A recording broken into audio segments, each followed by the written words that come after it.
You're watching Newsy. Here in Chicago Thursday, prosecutors rested their case in the murder trial of Chicago police officer Jason Van Dyke. He's the officer who shot 17-year-old Laquan McDonald in 2014. McDonald's shooting death and this trial have gotten national attention. Jamal Andrus says we don't typically see Chicago police officers convicted or even tried for shootings.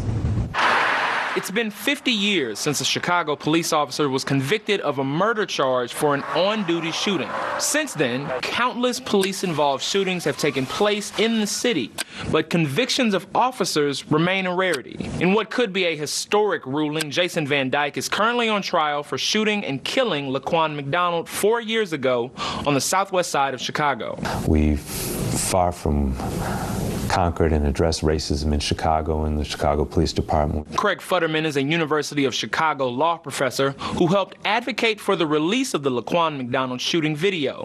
He says the indictment alone is significant. It's the first time, even within my lifetime, that an on-duty Chicago police officer was ever charged and criminally prosecuted for shooting a black man, woman, or a child. I mean, people gloss over that. That's a first. Along with several incidents across the country, Chicago specifically has seen a number of these high-profile police-involved shootings occur with very little in the way of consequences for the officers involved. No charges against that CPD officer in that highly charged case. In a city already on edge, 2 people killed, including a grandmother.